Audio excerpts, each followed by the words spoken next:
Bengal education সেন্টারে সকলকে স্বাগত জানাই। আজকে আমরা বৌদ্ধ ধর্ম সম্পর্কে পড়ব। এর আগে আমরা পড়েছিলাম জৈন ধর্ম সম্পর্কে। এই ভিডিওটাতে পুরো তোমার গৌতম বুদ্ধ সম্পর্কে পড়বো। আমি গ্যারান্টি দিয়ে বলছি যে এর থেকে বাইরে না রেলওয়ে এক্সাম, না ডাব্লিউবিপি, না বলা হয় ডাব্লিউবিসিএস, কোনো এক্সামে এর থেকে বাইরে তোমার কোশ্চেন আসবে না। অবশ্যই যখন গ্যারান্টি দিয়ে বলছি অবশ্যই তোমার ধ্যান রাখা দরকার, আমি যেগুলো পড়বো সেগুলোর বাইরে কোনো কোশ্চেন আসবে না। আমি শুরু করবো। এই তুমি ক্লাসটা মেইনলি তোমাকে ডাব্লিউবিপি, ডাব্লিউবিসিএস আর ইউপিএসসি র তোমার জন্য তোমার থাকছে, তো ধ্যান রাখা অবশ্যই তোমার দরকার। তো কি পড়বো আমরা? পড়বো হচ্ছে বৌদ্ধ অথমিক ধর্ম।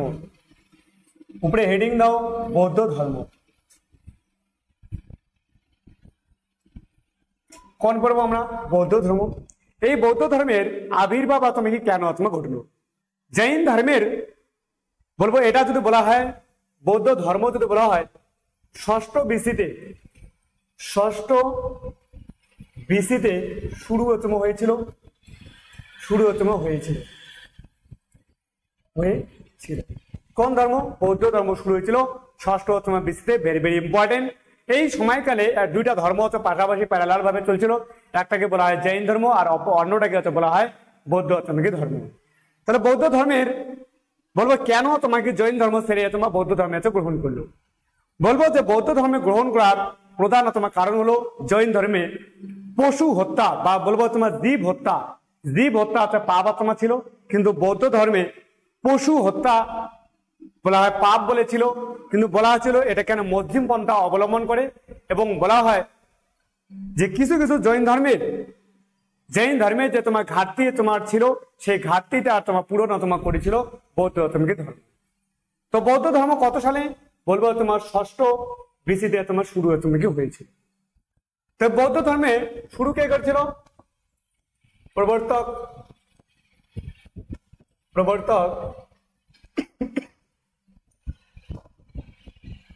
হলেন গৌতম বুদ্ধ।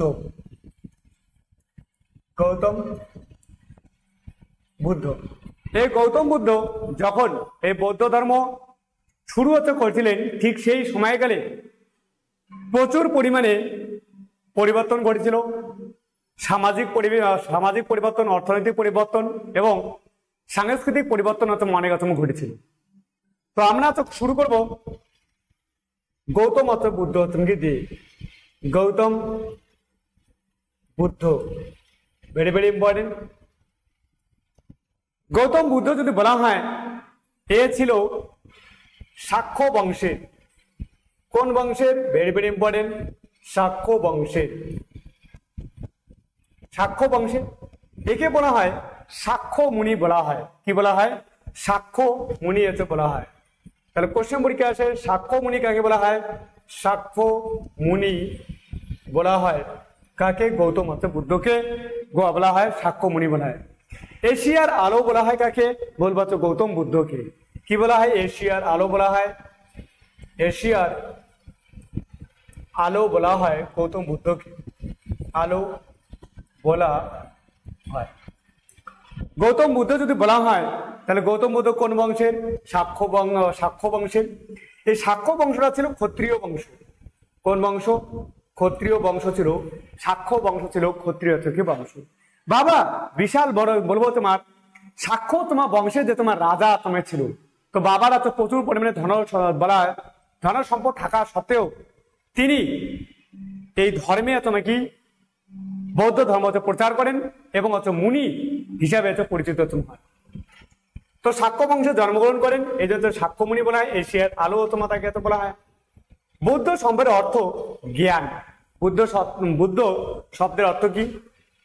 বুদ্ধ শব্দের অর্থ হলো তুমি জ্ঞান। Very very important. বুদ্ধ শব্দের অর্থ কি? জ্ঞান। বলবো যে গৌতম বুদ্ধ যদি বলা হয়, বাবার নাম ছিল প্রথমে লেখি জন্ম। এই জন্ম যদি বলা হয়, ভেরি ভেরি ইম্পর্টেন্ট, জন্ম হয়েছিল নেপালের কপিলা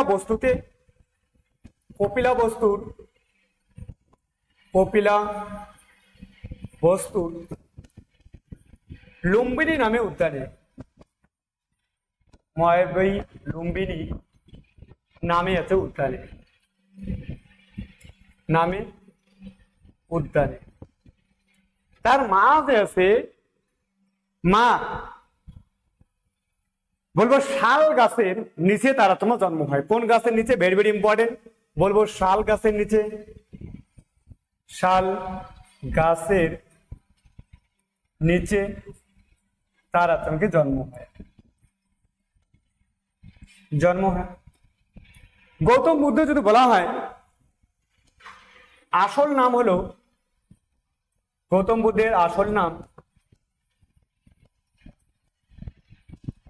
নাম হলো সিদ্ধার্থ।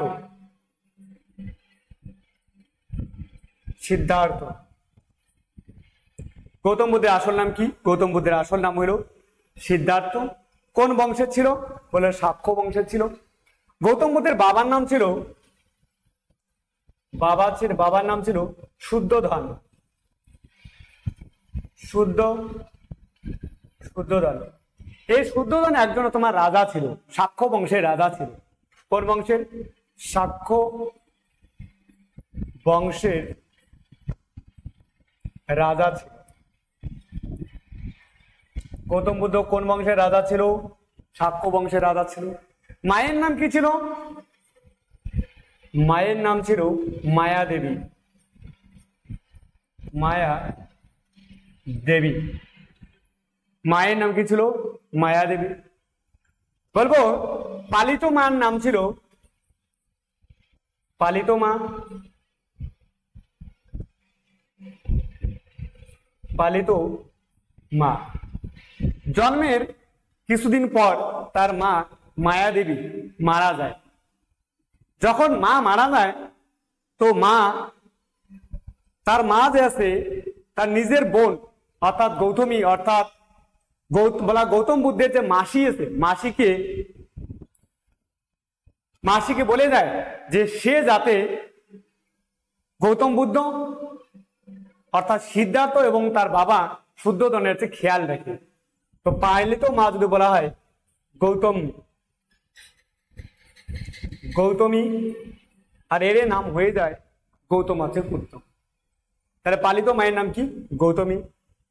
বাবার নাম, আসল নাম আছে সিদ্ধার্থ, বাবার নাম শুদ্ধোধন, মায়ের নাম মায়াদেবী, পালিত মা ছিল গৌতমী। এই জন্য বলা হয় তার নাম হয়ে যায় গৌতম বুদ্ধ। বলবো যে মা গেল, ছেলের নাম ছিল, ছেলের নাম রাহুল। রাহুল 29 বছর বয়সে, 29 বছর বয়সে একটি পুত্র সন্তান জন্মগ্রহণ করে। পুত্র সন্তানের জন্ম দেয়।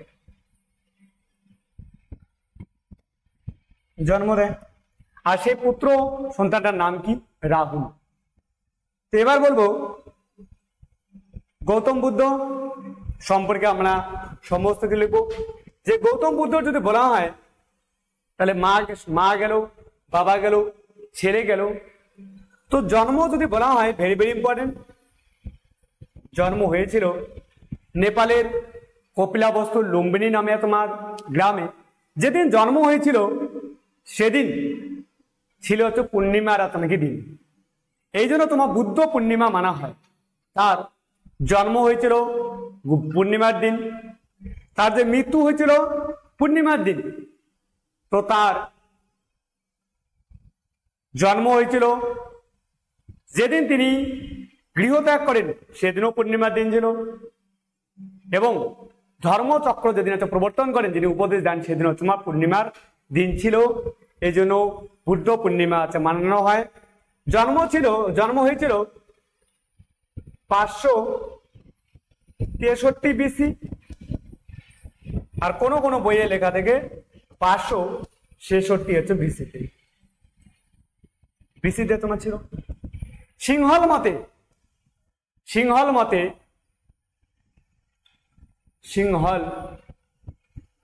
মতে জন্ম হয়েছিল 563 হচ্ছে বিসি। মৃত্যু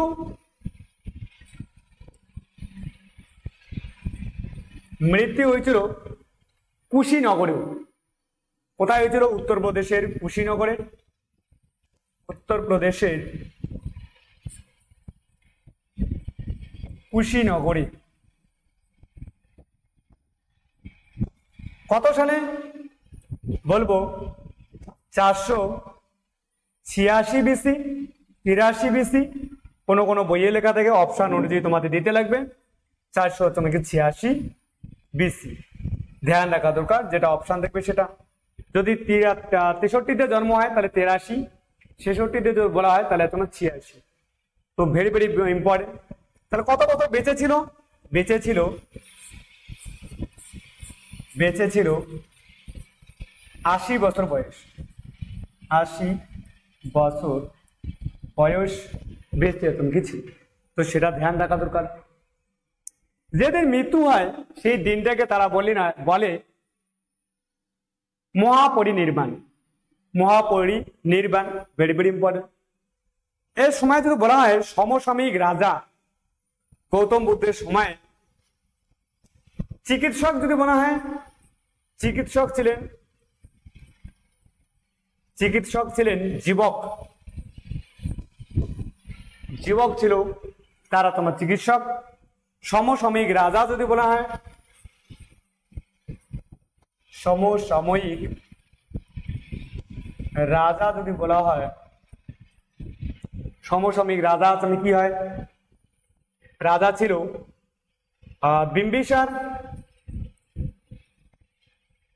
বিম্বিসার ও অজাতশত্রু।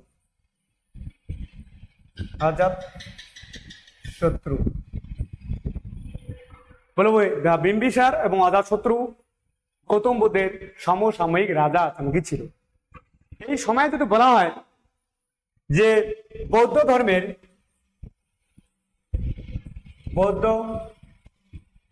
ধর্মের শাখা, 3টা শাখা তোমার ছিল। কি কি শাখা? একটা আছে হীনযান, 2 নম্বর হলো মহাযান,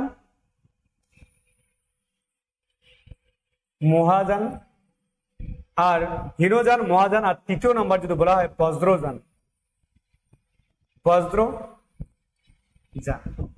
কোশ্চেন পরীক্ষায় আসে হীনযান কোন ধর্মের সঙ্গে যুক্ত, মহাযান কোন ধর্মের সঙ্গে যুক্ত, আর যদি বলা বজ্রযান কোন ধর্মের সঙ্গে যুক্ত, তাহলে বৌদ্ধ ধর্মের তোমার সঙ্গে যুক্ত কি ছিল। Very very important. বলো যতগুলো পরবর্তীকালে রাজা যদি নাম বলা হয় তো বেশিরভাগই ছিল তোমার মহাযান সম্প্রদায়ের। কোন সম্প্রদায়ের সঙ্গে যুক্ত ছিল? মহাযান সম্প্রদায়ের তোমার সঙ্গে যুক্ত ছিল। হীনযান কাকে বলা হয়? হীনযান যদি বলা হয় যারা বুদ্ধ ধর্মের অর্থোডক্স ছিল, গোড়া ছিল, যারা বুদ্ধ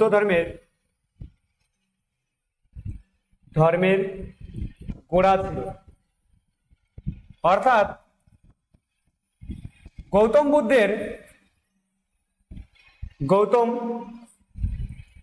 বুদ্ধের পাদুকা অর্থাৎ চরণকে তারা তুমি কি বলা হয় চরণের হাতে পূজা করত। গৌতম বুদ্ধের পাদুকা বা খড়ম এর পূজা করত, এবং তারা মনে করত যে গৌতম বুদ্ধ যে সমস্ত বাণী দিয়ে গেছে তারা অক্ষরে অক্ষরে পালন করতে, যারা অক্ষরে অক্ষরে পালন করতো তাদের বলা হয় হীনযান। মহাযান কারা?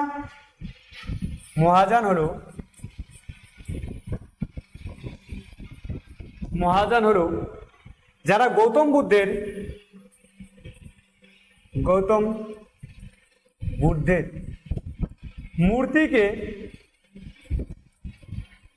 মূর্তিকে পূজা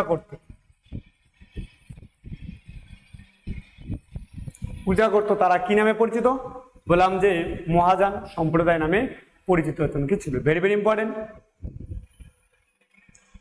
গৌতম বুদ্ধ যেদিন গৃহত্যাগ করে, গৃহত্যাগকে গৃহত্যাগকে কি বলা হয়? মহাবিনিষ্ক্রমণ। ভেরি ভেরি ইম্পর্টেন্ট, মহাবিনিষ্ক্রমণ বলা হয়। তাহলে গৌতম বুদ্ধ যেদিন গৃহ ত্যাগ করে 29 বছর বয়সে পূর্ণিমার দিনে তিনি তোমার গৃহ ত্যাগ করেন, যেটা গেল মহাবিনিষ্ক্রমণ। যেদিন ধর্ম উপদেশ দেয়, ধর্ম উপদেশ দেয়, ধর্ম উপদেশ প্রথমত সারনাথে দিয়েছিল, 5 জন তোমার শিষ্যকে দিয়েছিল, তাদের মধ্যে সর্বপ্রথম দিয়েছিল কৌন্ডিন্য। ভেরি ভেরি ইম্পর্টেন্ট, নামটা কৌন্ডিন্যকে প্রথম কি বলা হয়? ধর্ম উপদেশ তোমার দিয়েছিল। বুদ্ধ শব্দের অর্থই যখন জ্ঞান, এরা মনে করত জ্ঞানে মানুষকে তো পরিবর্তন করতে যেতে পারে এবং জ্ঞানের দ্বারাই সমস্ত কিছু তোমার পরিবর্তন করা থেকে সম্ভব। আর মানুষের মধ্যে জ্ঞান যদি তোমার থাকে এবং বৌদ্ধ ধর্মের গৌতম বুদ্ধের অষ্টাঙ্গিক মার্গ যদি ফলো করে, তাহলে কোনোদিন দুঃখ কষ্ট হবে না। তার মতে সমস্ত দুঃখের কারণ যদি বলা হয় আশা, বাসনা এবং তৃষ্ণা। তাহলে ধর্ম যদি উপদেশ দেয় সেটাকে বলা হয় ধর্মচক্র প্রবর্তন। যেদিন 5 জন শিশুকে ধর্ম তোমার উপদেশ দেয় সেটাকে কি বলা হয়? ধর্ম চক্র প্রবর্তন, ধর্মচক্র প্রবর্তন নামে পরিচিত। যেদিন মারা যায়, যেদিন মারা যায়, যেদিন মারা যায় সেটাকে বলা হয় মহাপরিনির্বাণ।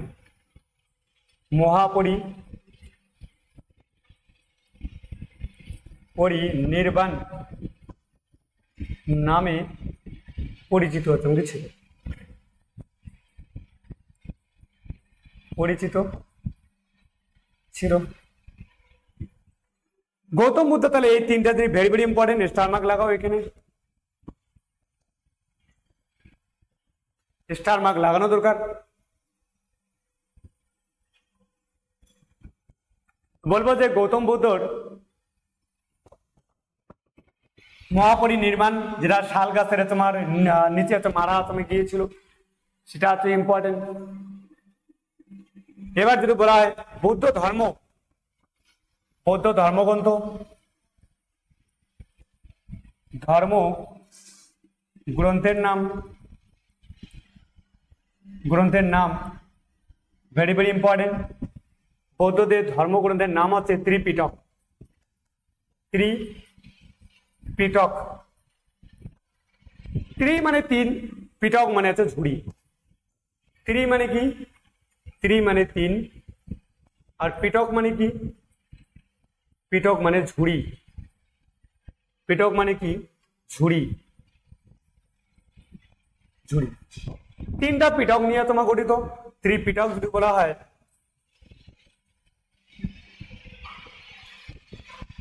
সুত্ত পিটক, সুত্ত পিটক,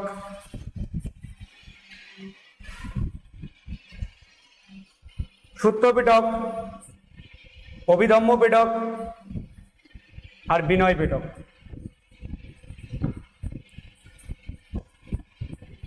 সুত্ত পিটক, বিনয় পিটক, অভিধম্ম পিটক, অভিধম্ম পিটক। তাহলে এই 3টা নাম মনে রাখা দরকার।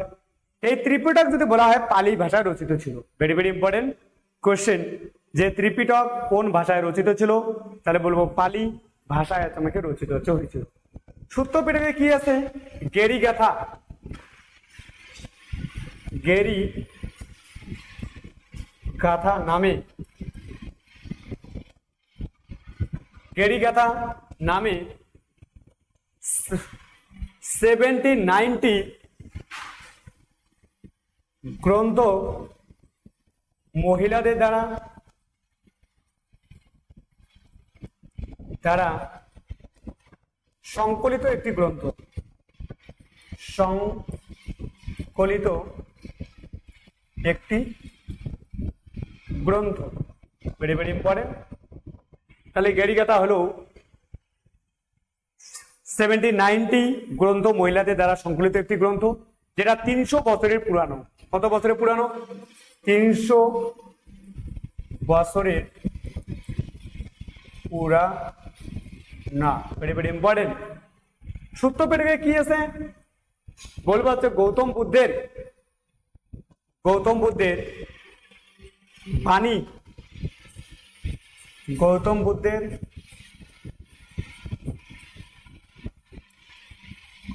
বাণী সম্পর্কে বলা আছে। বিনয় পিটকে কি আছে বলবো তোমার বুদ্ধ ধর্মের আচার আচরণ আছে, বুদ্ধ ধর্মের আচার আচরণ সম্পর্কে বলা আছে। কোন পিটকে বলবো তোমার বিনয় পিটকে। বুদ্ধ ধর্মের আচার আচরণ সম্পর্কে বলা আছে, সম্পর্কে উল্লেখ আছে।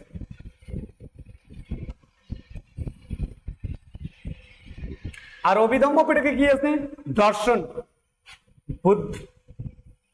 বৌদ্ধ ধর্মের বুদ্ধ ধর্মের না লিখে বৌদ্ধ ধর্মের দর্শন সম্পর্কে উল্লেখ আছে।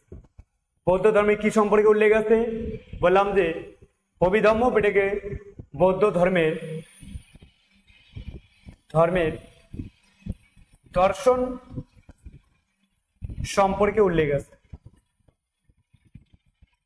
সম্পর্কে উল্লেখ আছে। তাহলে সূত্র পিটক, বিনয় পিটক, অভিধম্ম পিটক। এবার আসবো আমরা ত্রিপিটক ছিল সব থেকে সহজ ভাষা, সেই সময়কালে পালি ভাষায় লেখা ছিল। তো ত্রিপিটক কোন ভাষায় লেখা ছিল, ভেরি ভেরি ইম্পর্টেন্ট। ত্রিপিটক পালি ভাষায় রচিত ছিল, পালি ভাষায় রচিত, পালি ভাষাতে রচিত ছিল। তো ত্রিপিটক কোন ভাষায় রচিত বলো, পালি ভাষায়। এইখানে স্টার মার্ক লাগাও। বললাম গৌতম বুদ্ধের জীবন কাহিনী, গৌতম বুদ্ধের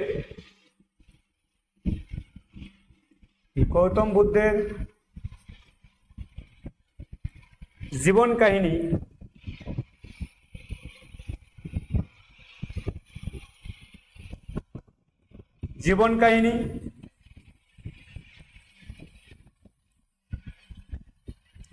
নিয়ে একটা গ্রন্থ তোমার লেখে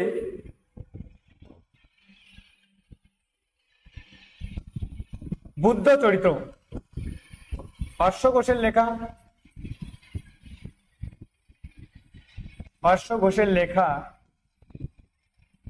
বুদ্ধ চরিত্র,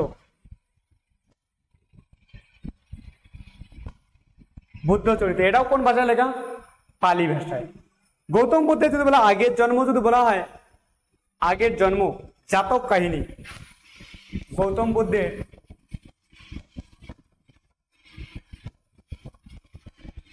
পূর্ব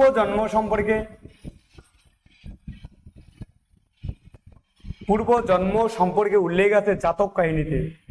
পূর্ব জন্ম সম্পর্কে উল্লেখ আছে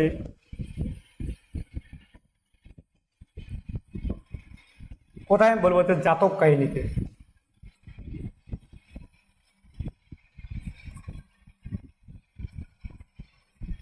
জাতক কাহিনীতে তারা তোমার গৌতম বুদ্ধের একটা পূর্ব জন্ম সম্পর্কে উল্লেখ আছে, ভেরি ভেরি ইম্পর্টেন্ট। তো বলবো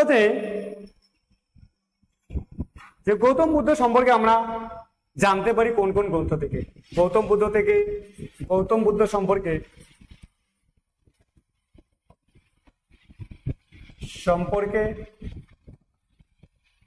আমরা জানতে পারি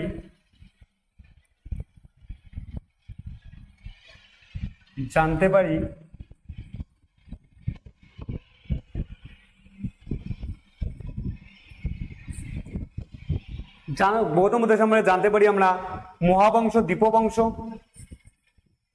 মহাবংশ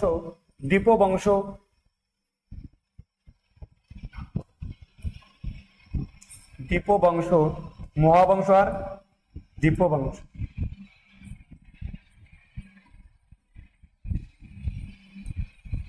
দীপ বংশ। অঙ্গুত্তরা নিকায়া গ্রন্থ থেকে, অঙ্গুত্তরা অঙ্গুত্তরা অঙ্গুত্তরা নিকায়া গ্রন্থ থেকে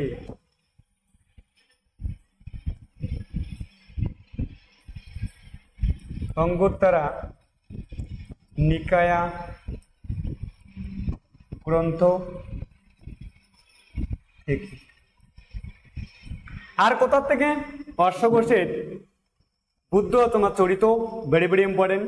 কার লেখা? অশ্বঘোষের বুদ্ধ চরিত্র সম্পর্কে আমরা তোমাকে জানতে পারি। এই গৌতম বুদ্ধকে যারা ঠিকঠাক ভাবে ফলো করবে তাদের জীবনে কখনো আর তোমার দুঃখ আসবে। গৌতম বুদ্ধের 4টি আর্য সত্য তোমার দিয়েছিল। গৌতম বুদ্ধের 4টি আর্য সত্য, গৌতম বুদ্ধের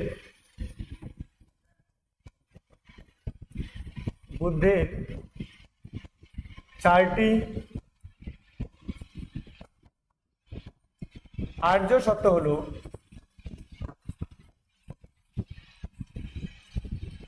এই 4টা আর্য সত্য ভেরি ভেরি ইম্পর্টেন্ট। জগৎ তোমার দুঃখময়,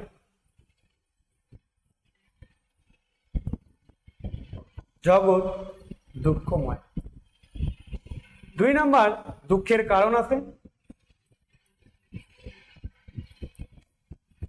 দুঃখের কারণ আছে। 3 নাম্বার যে বলা হয় দুঃখ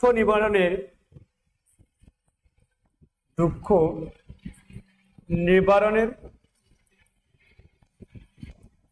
উপায় আছে। গৌতম বুদ্ধের যদি বলা হয় জগৎ তোমার দুঃখময়, দুঃখের তোমার কারণ আছে, আর দুঃখ নিবারণের একটা উপায় আছে। 4 নাম্বার যে দুঃখের তোমাকে বলা হয় নিবারণের কতগুলি জগৎ দুঃখময়, দুঃখের কারণ আছে, দুঃখ নিবারণের উপায় আছে। সঠিক পদ্ধতির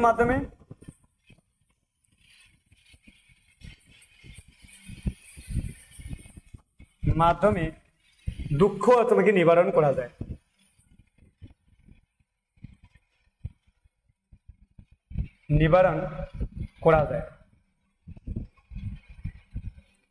ভেরি ভেরি ইম্পর্টেন্ট। তো বলছে কি গৌতম বুদ্ধের মতে দুঃখের কারণ হলো, গৌতম বুদ্ধের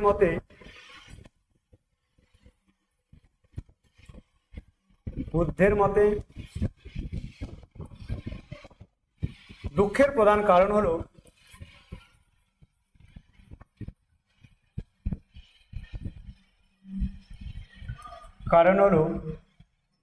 আশা, বাসনা ও তৃপ্তি। এই দুঃখের তো প্রধান কারণ বাস্তব ক্ষেত্রে যদি বলা হয় কোনো না কোনো ভাবে দুঃখের প্রধান কারণ হলো এই আশা। মানুষ যদি বেশি আশা করে এবং সেই আশা যদি পুরো না হয় তাই সেটাই তারা তো দুঃখের কারণ হিসেবে তোমার তৈরি হতে হয়। এই দুঃখের কারণ যদি বলা হয় প্রধান কারণ হচ্ছে আশা। কেউ 94% পেয়ে গেল কিন্তু টপ 3 এর মধ্যে রেজাল্ট আনতে পারল না, সেও দুঃখে আছে। যে 60% পেয়েছে সে ভাবতো যে আমার 70% পাওয়ার আশা ছিল, এলো না, সেও দুঃখে আছে। কেবল কিছু কিছু স্টুডেন্ট আছে যাদের আশা নাই, যে কেবল মাত্র পাস করলেই হয়ে গেল, বেশি নাম্বারের দরকার নেই, কত নাম্বার উঠবে, তাদের দুঃখ তোমাকে হয় আজকে না। তো বলো দুঃখ নিবারণের জন্য 5টাঙ্গিক মার্গ তোমাকে দিয়েছিল। দুঃখ নিবারণের জন্য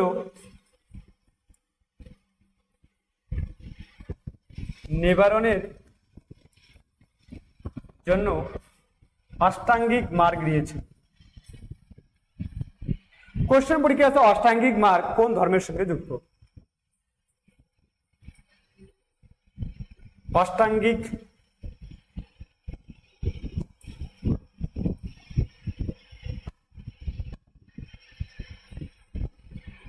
অষ্টাঙ্গিক মার্গ এর কথা উল্লেখ আতঙ্কে করেন।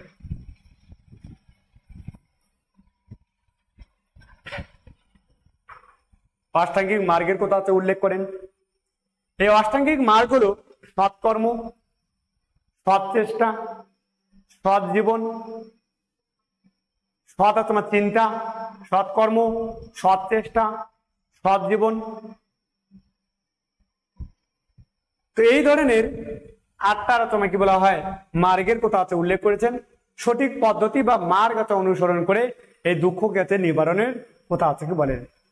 তিনি মধ্যম পন্থা, ভেরি ভেরি ইম্পর্টেন্ট, তিনি মধ্যম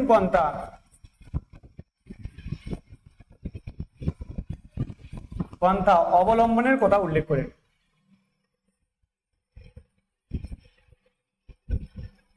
লম্বনের কথা উল্লেখ করেন।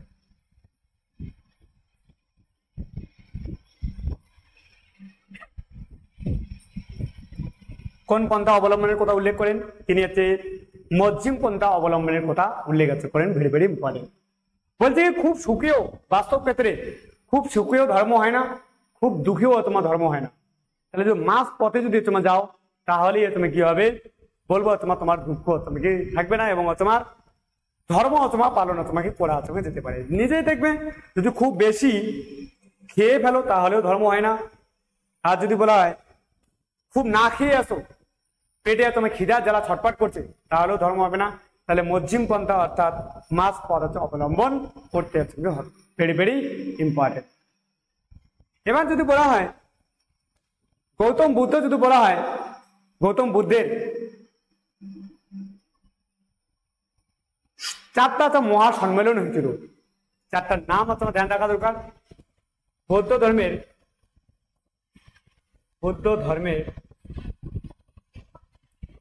4টি মহা সম্মেলন হয়েছিল।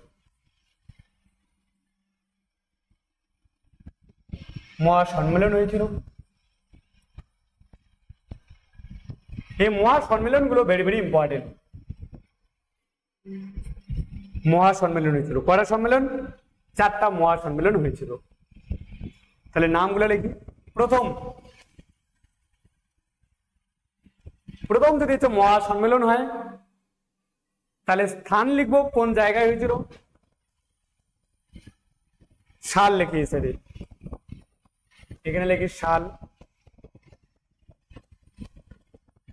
এই সময় রাজা, তারপরে লিখবো তোমার স্থান, তারপরে হচ্ছে সভাপতি।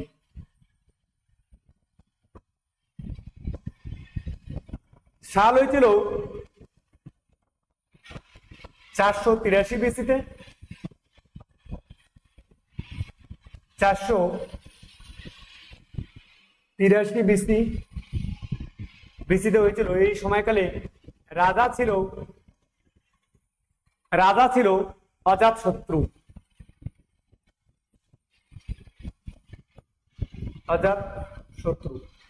স্থান কোন স্থানে হয়েছিল?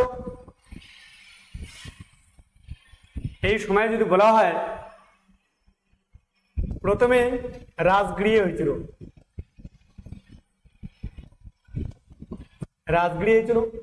সভাপতিত্ব কে করে? মহাকাশ্যপ এই সময় সভাপতিত্ব করে। 2 নম্বর দ্বিতীয় যদি বলা হয়, দ্বিতীয়টা হয়েছিল 383 বিসিতে। এই সময়কালে যদি বলা হয় রাজা ছিল কালাশোক। বলবো কোথায় হয়েছিল? দ্বিতীয়টা বৈশালীতে হয়েছিল। এই সময় যদি বলা হয় সাবাকামী সভাপতিত্ব ছিল, সাবাকামী সভাপতিত্ব করেছিলেন, তৃতীয় বৌদ্ধ সম্মেলন যদি বলা হয় 250 বিসিতে হয়েছিল। কার সময়কালে? অশোকের সময়কালে। অশোকের সময়কালে কোথায় হয়েছিল? পাটলিপুত্রে হয়েছিল। পাটলিপুত্রে পাটলিপুত্রে হয়েছিল। এই সময়কাল বলা হয় ত্রিশা। মগলিপুত্র ত্রিশা, মগলিপুত্র পুত্র ত্রিশা সভাপতিত্ব করে। চতুর্থ যদি বলা হয় 78 বিসিতে হয়েছিল। এই সময়কালে ছিল কনিষ্ক। এই কনিষ্কের তোমার সময়কালে আর বলে দ্বিতীয়টাতে এই বৈশালীতে বৌদ্ধ ধর্ম দুটি ভাগে ভাগ হয়েছিল, যেটা বলা হয় হীনযান এবং মহাযান। এই সময়কালে দ্বিতীয়তে কি হয়েছিল বলবো যে হীনযান এবং মহাযান দুটি সম্প্রদায়ে ভাগ হয়ে যায়। হীনযান এবং মহাযান দুটি সম্প্রদায়ে ভাগ হয়। দুটি সম্প্রদায় ভাগ হয়ে যায়। Very very important. কনিষ্কের সময়কালে হয়েছিল, এটা যদি বলা হয় কাশ্মীরে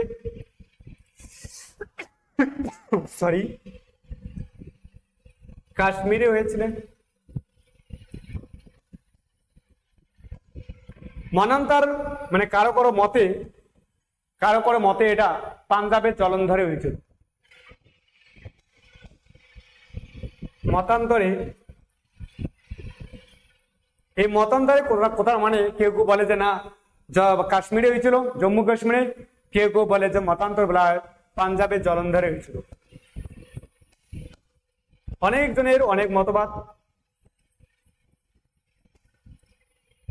জলন্ধর এ হয়েছিল। এই সময়কালে যদি বলা হয় সভাপতিত্ব করেন অশ্ব ঘোষ।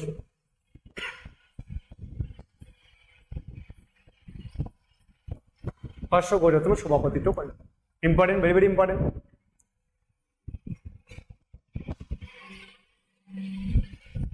এই গান্ধার শিল্পের বিকাশ যদি বলা হয় এই কনিষ্ক সময়কালে হয়েছিল। গান্ধার শিল্পের বিকাশ অর্থাৎ আগের দিনে মূর্তি বানিয়ে পূজা করা হতো না।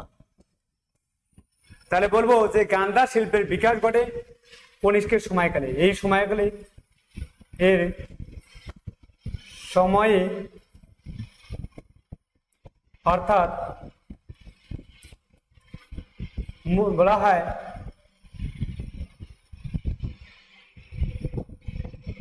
কুষাণ বংশের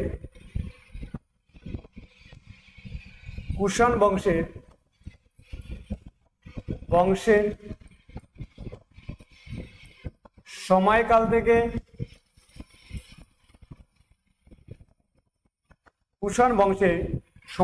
থেকে গান্ধার শিল্পের বিকাশ ঘটে।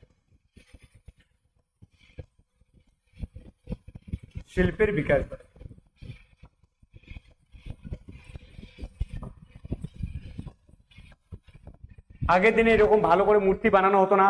এই গান্ধার শিল্প অর্থাৎ গ্রিক থেকে নিয়ে আসা হয় যে ভগবানকে কি দেওয়া হয় মানবের মতো রূপ তোমাকে দেওয়া হয় এবং তাদেরকে মানব তুমি কি বলা হয় মানুষের শরীর এই ধরনের মূর্তি তোমার গৌতম বুদ্ধের মূর্তি এরকম বানানো হয়। তিনি প্রথম তার ধর্ম উপদেশ কোথায় দিয়েছিল? তিনি প্রথম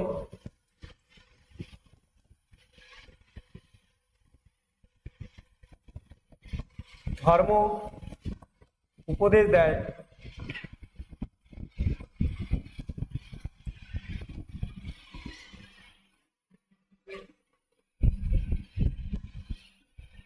বারাণসীতে।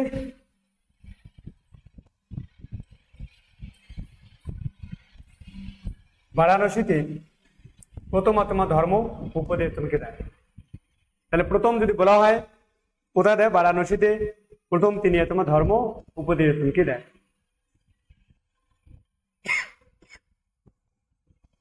যেদিন ধর্ম তোমার উপদেশ দেয় 5 জন শিষ্যকে দিয়েছিল।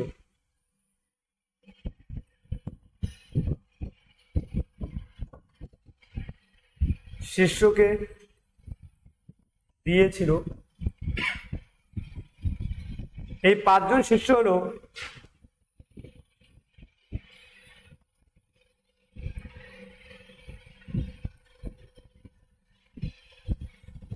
হলো কি নাম? তাহলে তাহলে বলবো যে কৌন্ডিন্য।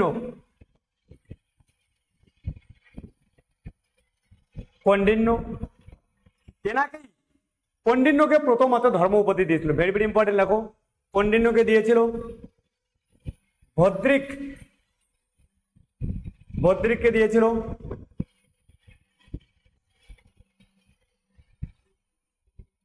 তারপরে বলবো মহানামকে তোমাকে দিয়েছিল। তাহলে কৌন্ডিন্য, ভদ্রিক, মহানাম, বাষ্প, ভদ্রিক, কৌন্ডিন্য, ভদ্রিক, মহানাম, বাষ্প এবং অশ্বজিৎ।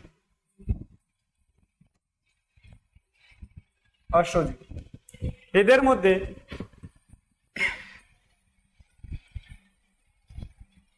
প্রথম উপদেশ দেয়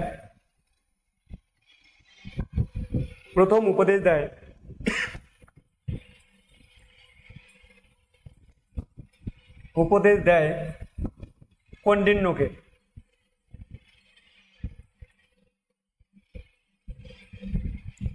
প্রথম উপদেশ কাকে দেয়? কৌন্ডিন্যকে। তিনি হচ্ছে প্রথমত উপদেশ দেয়, ভেরি ভেরি ইম্পর্টেন্ট।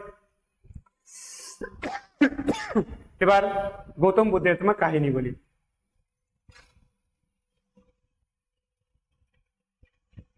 তাহলে বলবো কি, গৌতম বুদ্ধ যদি বলা হয়, যেদিন তোমার ধর্ম উপদেশ দেয় আগে লেখানো আছে, সেটাকে বলে ধর্মচক্র প্রবর্তন। তাহলে গৌতম বুদ্ধকে বিষ্ণুর নবম অবতার মানা হয়। গৌতম বুদ্ধকে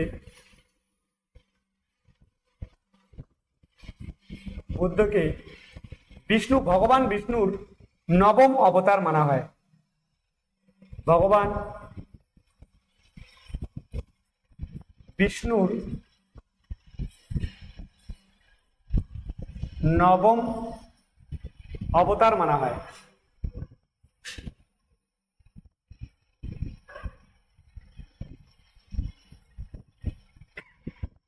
তাহলে গৌতম বুদ্ধের আছে কাহিনী তোমার বলি।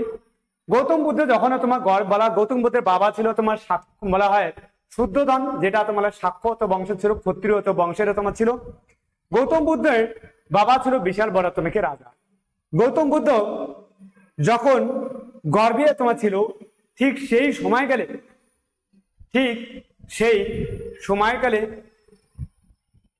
তার মা যে মায়া দেবী, তিনি কি তোমার দেখতেন? তিনি এত স্বপ্নে তোমার দেখেন পদ্মফুল দেখেন, হাতি দেখেন, ঘোড়া দেখেন। তো এগুলো যখন দেখেন, ঠিক সেই সময়কালে ঋষি মুনিদের তোমার ডাকানো হয়। ঋষি মুনিগণ তারা তোমার স্বপ্ন তোমার দেখে বলেন যে গৌতম বুদ্ধ হয় একদিন বিশাল বড় তোমার রাজা হবে, চক্রবর্তী রাজা হবে, আর না হলে তিনি তুমি কি হবেন? তিনি সন্ন্যাস গ্রহণ করবেন। এই কথা শুনে শুদ্ধোধন খুব তোমার ক্ষিপ্ত হয়, গুরুর উপরে ক্ষিপ্ত হয় এবং বলে যে আমার ছেলেকে আমি অবশ্যই বিশাল বড় তোমার রাজা বানাবো, কখনোই তাকে কি হতে দেব না। তাহলে বলবো তাকে কখনো কোনোদিন কোনো সন্ন্যাসী হতে তোমাকে দিবে না। তো ঠিক আছে, তোমার সেই সময়কালে গৌতম বুদ্ধকে ছোটবেলা থেকেই তার রাজমহলের বাইরে তোমাকে যেতে তোমাকে দিত না। সঙ্গে সঙ্গে বলা হয় যে তার ছেলে যাতে কোনোদিন দুঃখ কষ্ট থেকে না থেকে পায়। আর দুঃখ কষ্ট পেলেই মানুষ তুমি কি হয়? মানুষ সন্ন্যাস তোমাকে গ্রহণ তোমাকে করে। এই সময়কালে গৌতম বুদ্ধকে কখনো রাজপ্রাসাদের বাইরে তোমাকে যেতে দেওয়া হতো না। ছোটবেলা থেকেই তাকে তোমার ট্রেনিং দেওয়া হতো। যখন তিনি তোমার শিশু ছিলেন, ঠিক ছোটবেলা থেকেই লোহার তোমাকে বলা হয় বের তোমার বুকে পরিয়ে দিকে তাকে শোয়ানো হতো। বলতেন যে আমার ছেলেকে আমি রাজা বানাবো, ক্ষত্রিয় বংশে রাজাই, যেহেতু এত বিশাল বড় তো সম্পত্তি ছিল, রাজা ছিল, এই রাজারা তোমার সামলাতে লাগবে। এই জন্য তাকে ছোটবেলা থেকে তোমার হাতিয়ারে ট্রেনিং দেওয়া হতো। কিন্তু গৌতম বুদ্ধ ছোটবেলা থেকেই কখনো হাতিয়ার এবং মনুষ্যকে মারা কখনোই তিনি পছন্দ করতেন না। তো গৌতম বুদ্ধ শিক্ষা তোমাকে দেওয়া হয়। গৌতম বুদ্ধের কাকা তো তোমার ভাই ছিল। তো তাদের মধ্যে তোমাকে লড়াই চলতে থাকে যে কে তোমাকে রাজা হবে। তো গৌতম বুদ্ধ ছোটবেলা থেকেই তাকে তোমার মহলের বাইরে যেতে দেওয়া হতো না। 16 বছর বয়সে তাকে বিয়ে দেওয়া হয়।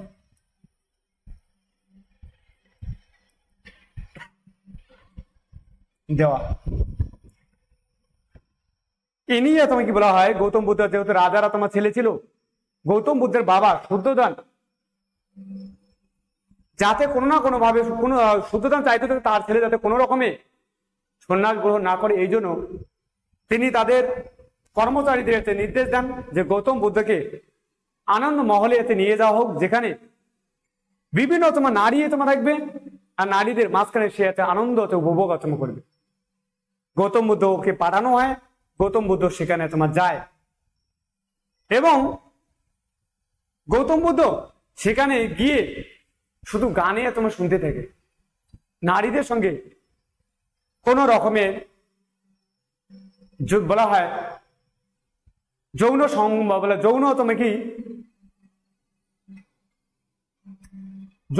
সংঘর্ষে আবদ্ধ হয় না। এবং তোমাকে বলা হয় গৌতম বুদ্ধ সেখান থেকে যে যারা নারী ছিল, নারীদের দুঃখ দেখে ব্যাকুল হয়ে উঠেন। সেই সময়কালেও নারীদের যারা বেশ্যা ছিল তাদেরকে জোর করে মানুষ তুলিয়ে নিয়ে যেত তাদের ইচ্ছার বিরুদ্ধে। গৌতম বুদ্ধ প্রথম তার বাবার কাছে আবদার জানায় যে যাতে কোনো মহিলাকে জোর করে তাকে সহবাসে যাতে যুক্ত করা থেকে না হয়। গৌতম বুদ্ধের কথা তার বাবা ফেলতো না এবং তখন থেকে কোনো নারীকে জোর করে সহবাসে কি নিয়ে যাওয়া হতো না। যদি নিয়ে যাওয়া হতো তাদের বিরুদ্ধে কি করা হতো, তাদের বিরুদ্ধে কি কেস লাগানো হতো এবং তাদের দণ্ড দেওয়া হতো। তো গৌতম বুদ্ধ একবারে তার রাজপ্রাসাদ থেকে বাইরে বেরিয়েছিলেন এবং একটা ছোট্ট একটা বাচ্চাকে একটা বাঘ তাকে টেনে হিস্ট্রিতে জঙ্গলে নিয়ে যায়। তার যে কাকাতো ভাই সে বাঘটাকে হত্যা করে এবং গৌতম বুদ্ধ সেই বাঘটাকে হত্যা দেখে সে কাতর হয়ে যায় এবং বাঘের মূর্তি বানিয়ে সে তারই কথা ভাবতে থাকে। বাঘও তো সেও তো একটা জীব, তাকে হত্যা করাটাই পাপ, ধ্যান রাখা দরকার। তো গৌতম বুদ্ধ 29 বছর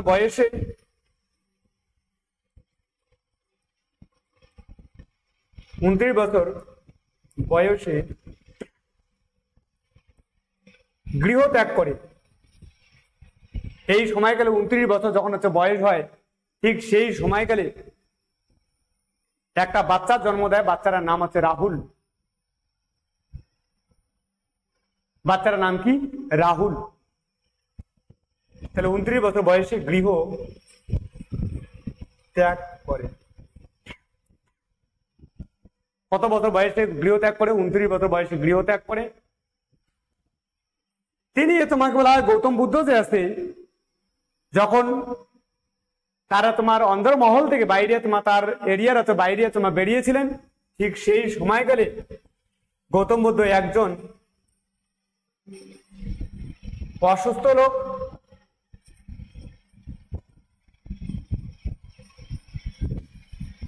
অসুস্থ লোক একজন মৃত্যু, তাহলে তোমার একজনের মৃত্যু, সন্ন্যাসী, তাহলে একজন অসুস্থ লোক, একজন তোমার মৃত্যু এবং তোমার সন্ন্যাসীকে দেখে তিনি ব্যাকুল হন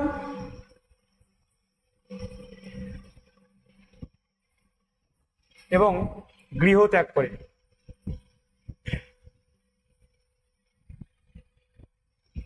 ত্যাগ আত্মঘাতী করে। গৃহ ত্যাগের সময় গৃহ ত্যাগের সময়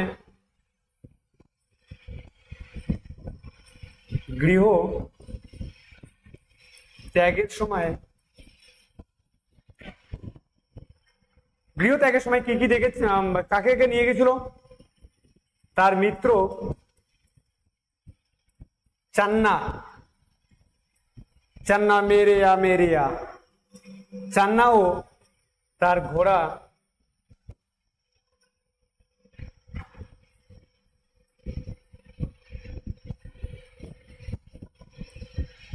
তার যদি ঘোড়া বলা হয় কণ্ঠক কে নিয়ে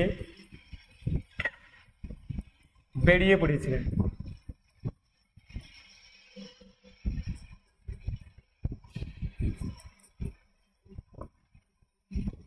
বেরিয়ে তো পড়েছিলেন।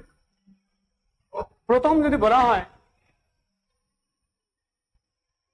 প্রথমে তিনি এদিক ওদিকে তোমার চিন্তা ভাবনা তোমার ঘুরতে থাকে যে কি করে তোমার মুক্তি লাভ আছে পাওয়া যায়। 29 বছর বয়সে বেরিয়েছে পড়ে। 6 বছর এদিক ওদিকে তোমার ঘোরাঘুরি তোমার করেছিল। 6 বছর বলা হয় মোক্ষ লাভের 6 বছর আগে, মোক্ষ লাভের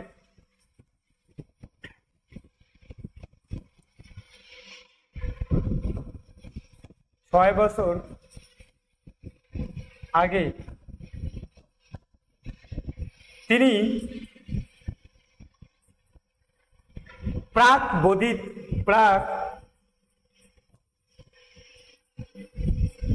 বোধিতে তপস্যা করে।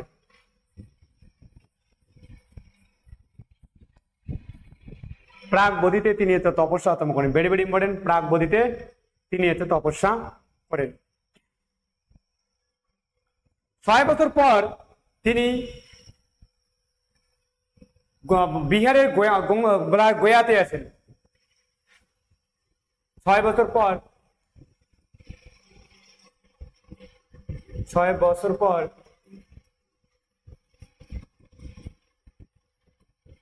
তিনি বিহারের গয়াতে নিরঞ্জনা নদীর তীরে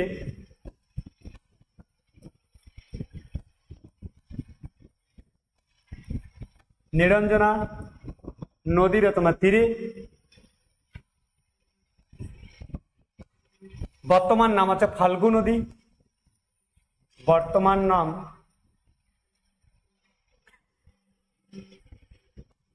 ফাল্গু। এই নিরঞ্জনা নদীর বর্তমান নাম আছে ফাল্গু নদীর তীরে সুজাতা নামে একটা মেয়ের হাতে আছে পায়েসকে তিনি এসে তপস্যা করেন। সুজাতা নামে একটি মেয়ের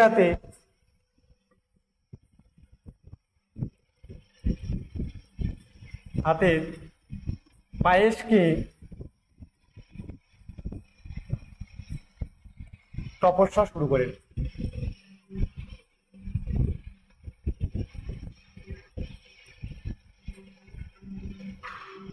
তপস্যা শুরু করেন। তপস্যার শুরুর 29তম দিনে 29তম দিনে তিনি তোমাকে মোক্ষ লাভ করেন। বৌদ্ধ অর্থাৎ জ্ঞান লাভ করেন। কততম দিনে? 29তম দিনে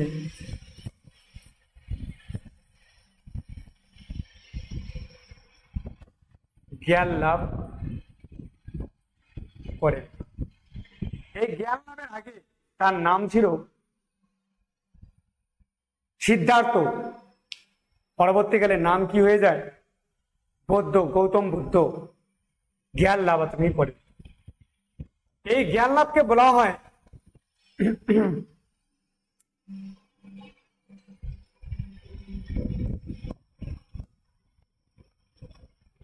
বৌদ্ধ তুমি বলা হয়। কি বলা হয়? বৌদ্ধ বলা হয়। ধ্যান রাখা দরকার। এর পরবর্তীকালে তিনি জ্ঞান দেন যে এই জগৎ তোমাকে দুঃখময়, জগতে তোমার দুঃখ তোমার নিবারণের তো উপায় আছে। জগৎ দুঃখময়, দুঃখের কারণ আছে, নিবারণের উপায় আছে। এটাকে বলা হয় চারটা কি আর্য সত্য থেকে বলা হয়। দুঃখের মেইন কারণ হচ্ছে আশা, তৃষ্ণা, বাসনা, এগুলো হচ্ছে দুঃখের হচ্ছে প্রধান কারণ। এই জন্য তিনি হচ্ছে অষ্টাঙ্গিক মার্গ ফলো করার হচ্ছে কথা বলেন যে অষ্টাঙ্গিক মার্গ ফলো করলে দুঃখ তোমার আসবে না। ধ্যান রাখা দরকার। তো গৌতম বুদ্ধ পরবর্তীকালে তার 5 জন শিষ্যকে ধর্ম উপদেশ দেন সারনাথে। কোথায়? সারনাথে। আমি একটা জায়গায় কোন জায়গায় গন্ডগোল লিখেছি, হয়তো এই জায়গাটা চেক করে নিয়ে তো। গৌতম ভগবান 5 জন শিষ্যকে সারনাথে, 5 জন, এটা বারাণসী লিখেছিলাম, এটা ভুল লিখেছিলাম। এই জায়গাটাতে দেখো, এটা হবে সারনাথ। কোথায় হবে? সারনাথ। ভেরি ভেরি ইম্পর্টেন্ট লাগাও। সারনাথে তিনি প্রথম ধর্ম উপদেশ তোমাকে দিয়েছিল। কোথায় দিয়েছিল? সারনাথে তিনি প্রথম ধর্ম উপদেশ তোমাকে দিয়েছিল। Very very important.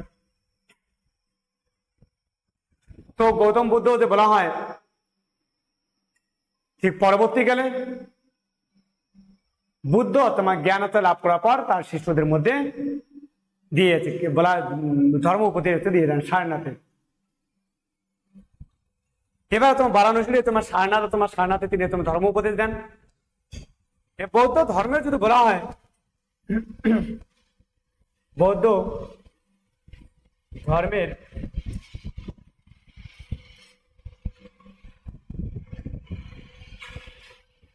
চৈত এবং হচ্ছে বিহার কথাটা তোমাকে বলতে কি বোঝানো হয়? চৈত, চৈত বলতে বোঝায়, চৈত বলতে বোঝায় পূজার স্থল, পূজার স্থল। আর বিহার বলতে বোঝায়, বিহার বলতে বোঝায় বৌদ্ধ ভিক্ষুকরা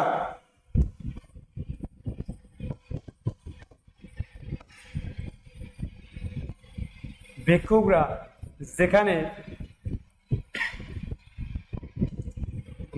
বসবাস করত,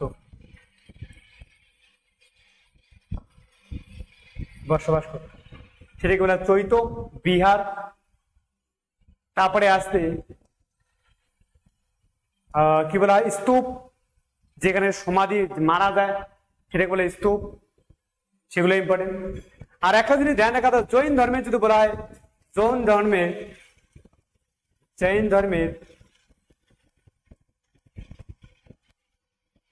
ধর্মের যদি বলা হয় থাকার জায়গা,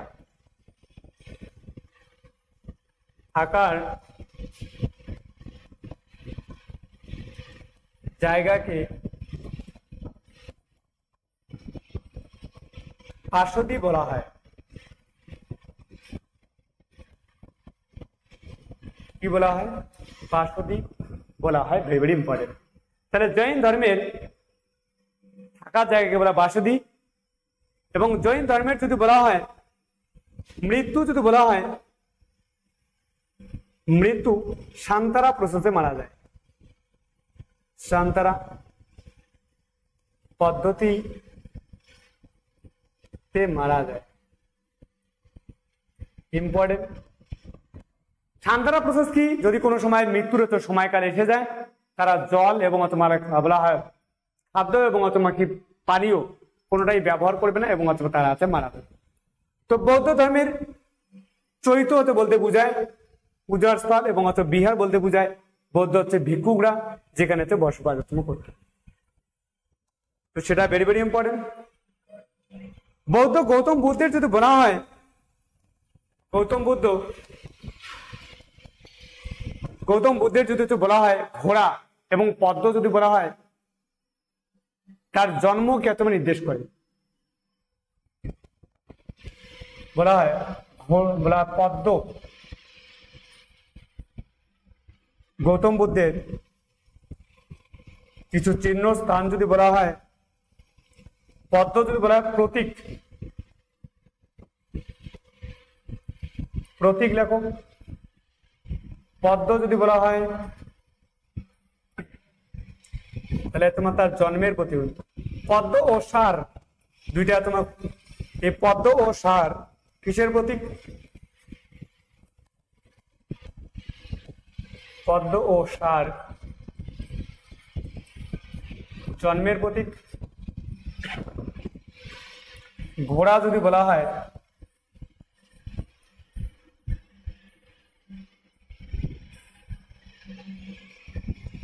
ত্যাগের প্রতীক, গৃহত্যাগ, গৃহত্যাগের প্রতীক, গৃহত্যাগের তোমার প্রতীক। চাকা যদি বলা হয় ধর্ম উপদেশ,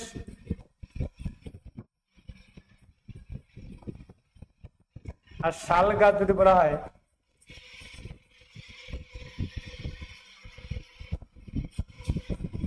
আর স্তূপ যদি বলা হয় মৃত্যু, মহাপরিনির্বাণ।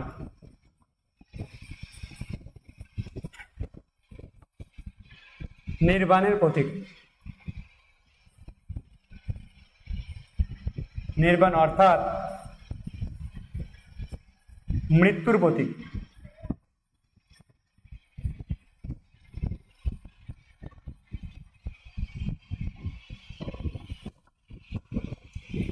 বৌদ্ধ ধর্মের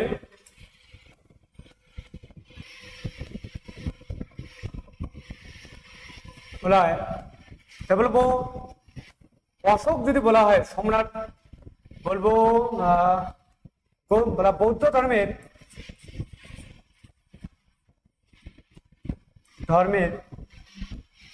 বুদ্ধ বা বৌদ্ধ ধর্মের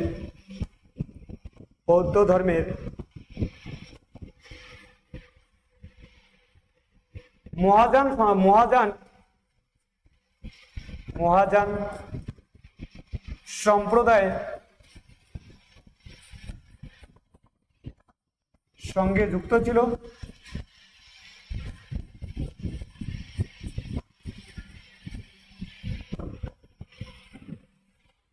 সম্রাট অশোক,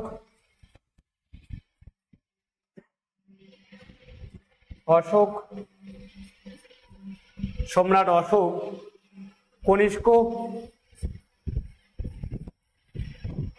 সম্রাট অশোক, কনিষ্ক, হর্ষবর্ধন,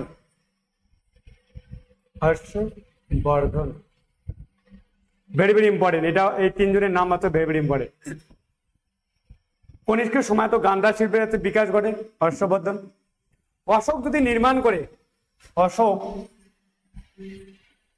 সম্রাট অশোক নির্মাণ করেছিল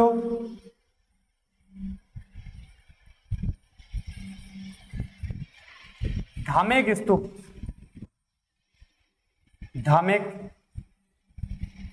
স্তূপ, মহাবোধি,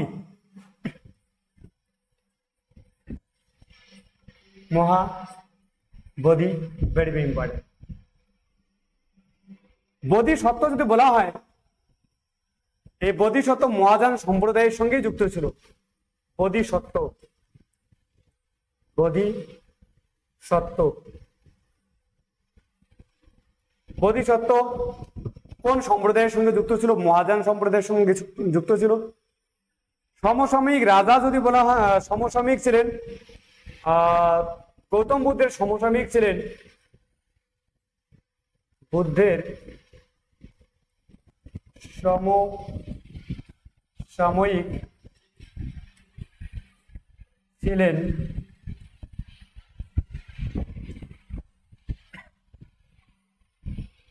কনফুসিয়াস। গৌতম বুদ্ধের সমসাময়িক ছিলেন কনফুসিয়াস। তারপরে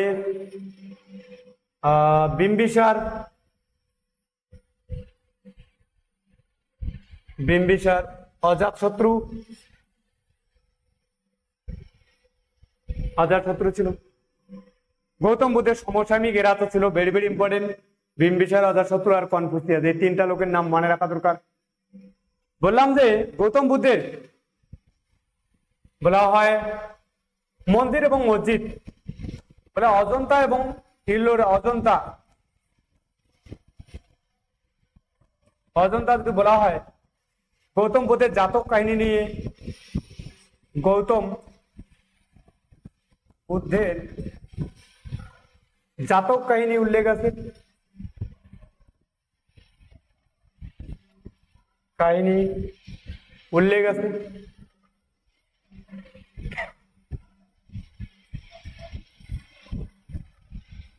জাতক কাহিনী উল্লেখ আছে। বেনুবন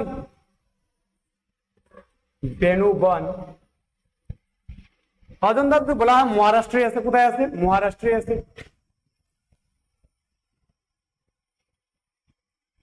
কোথায় আছে? মহারাষ্ট্রে আছে। বেনুবান যদি বলা হয়, বেনুবান তোমার বৌদ্ধ ধর্মের সঙ্গে যুক্ত, ত্রিপুরায়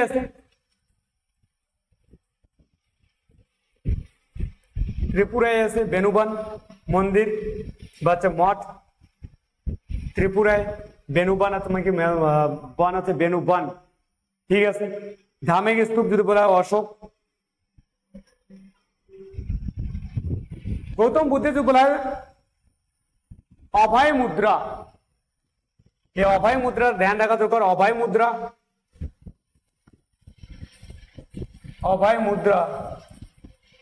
কথার অর্থ, গৌতম বুদ্ধের অভয় মুদ্রা কথার অর্থ, অভয় মুদ্রা কথার অর্থ ভয় না পাওয়া।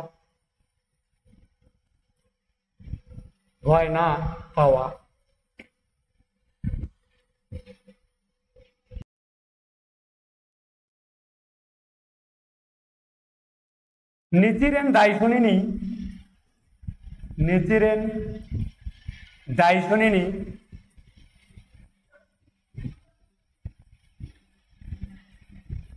চীনের একজন, চীন না জাপানের একজন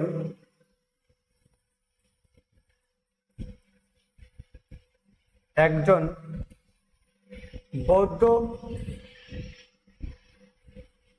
শিক্ষক নিচিরেন দাইশনিনী, জাপানের একজন বৌদ্ধ শিক্ষক, যিনি বৌদ্ধ তোমার শিক্ষা দিয়েছিল।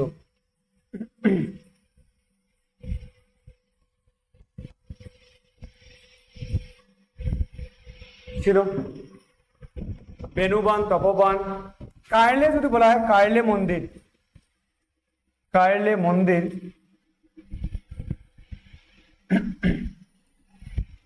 মন্দির কোথায় আছে? মহারাষ্ট্রে। মহারাষ্ট্রে আছে কার্লে মন্দির। ট্রুথ টেম্পল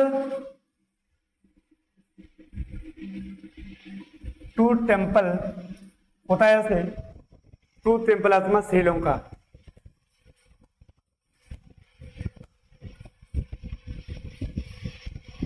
শ্রীলঙ্কায় আছে ট্রুথ টেম্পল।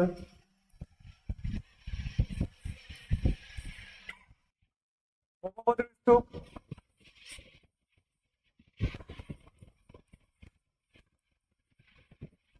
বৌদ্ধর স্তূপ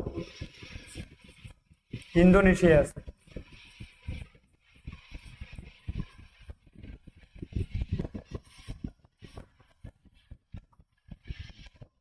বৌদ্ধর স্তূপ আছে ইন্দোনেশিয়া।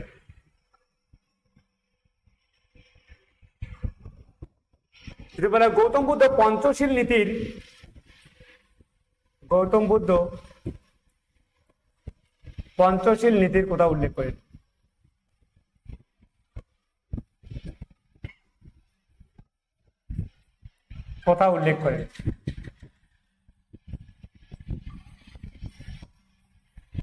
পঞ্চশীল নীতির কথা উল্লেখ করেন। Very very important. পঞ্চশীল নীতির কথা কে উল্লেখ করেন? বলা হয় গৌতম বুদ্ধ। তো আজকের ভিডিওটা তোমার এই পর্যন্তই। দেখা হচ্ছে নেক্সট ভিডিওতে। জয় হিন্দ, জয় ভারত।